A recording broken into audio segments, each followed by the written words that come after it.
एकादशी व्रत का सबसे पहला नियम है कि आप जिस दिन व्रत करो उसके एक दिन पहले भक्ति का संचार इस हृदय में करो। भक्ति का संचार इस हृदय में कर लीजिए। जिस दिन आप व्रत करो, जैसे एकादशी का व्रत कर रहे हो तो दशमी के दिन शाम का समय जब आवे, रात्रि जब होने लगे, शाम का समय आवे और रात्रि का आप जब भोजन ग्रहण करो तो उस भोजन में कोई ऐसा पदार्थ ग्रहण मत करिए जिस पदार्थ के कारण आपकी एकादशी बिगड़ जाए। एकादशी का दूसरा नियम बहुत ध्यान से सुनिएगा।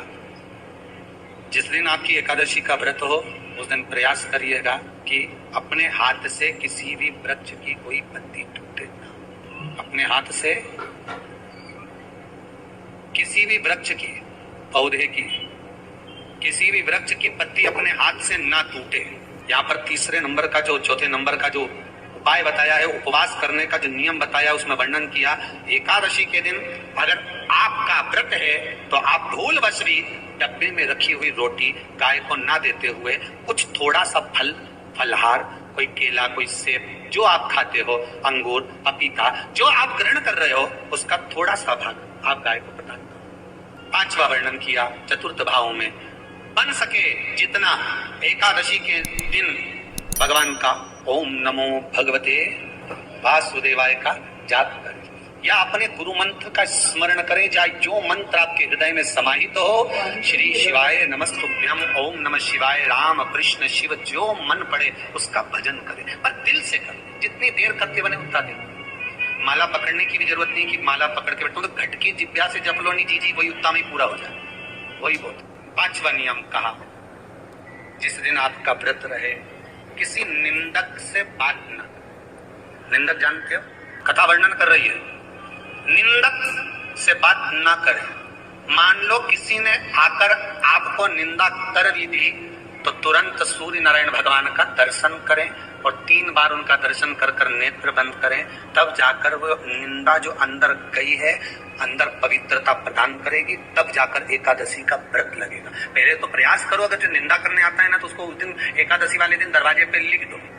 फिर कहा जीव की हत्या ना करे, अगला नियम है, अपने द्वारा जीव की हत्या ना हो, प्रयास करना, किसी को कष्ट ना हो। 18 नियम में से एक नियम और, प्रयास करिएगा एकादशी जब भी करें तो द्वादशी से जुड़ी हुई करें, दशमी से जुड़ी हुई एकादशी कम करें। जो वैष्णवों की एकादशी कौन सी होती है? जो एकादशी द्वादशी से जुड़ी हो, दशमी से नहीं।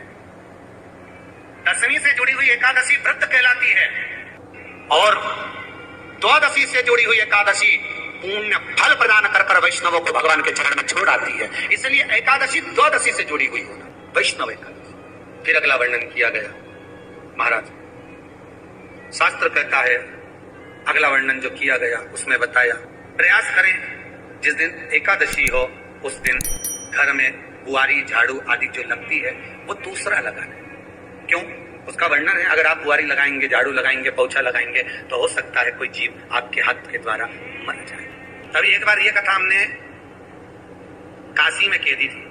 क्या करोगे?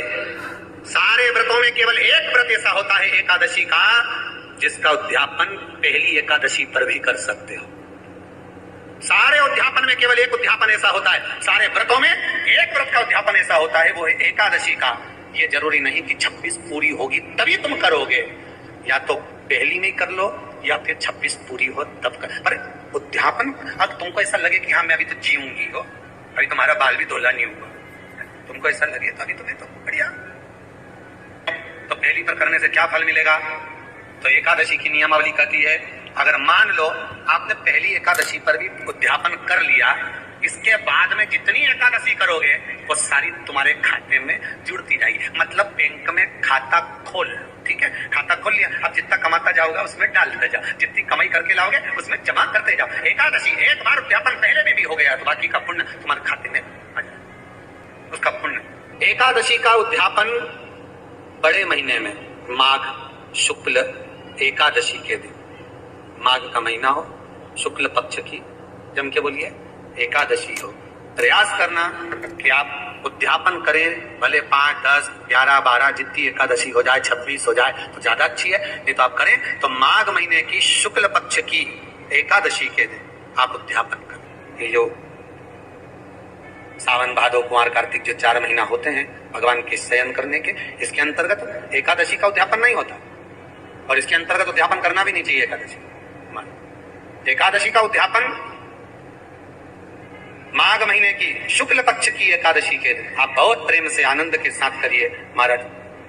परंतु एकादशी के उद्यापन में सबसे ज्यादा अगर कुछ जरूरी होता है तो 24 तरह का नैवेद्य जरूरी हो। 24 तरह का नैवेद्य जान रख लेना, हलवा बना लो, खीर बना लो, पूड़ी बना लो, सब्जी बना लो, पकौड़ा बना लो, भजिया बना लो, ऐसे 24 तरह का नैवेद्य अलग अलग चाहिए।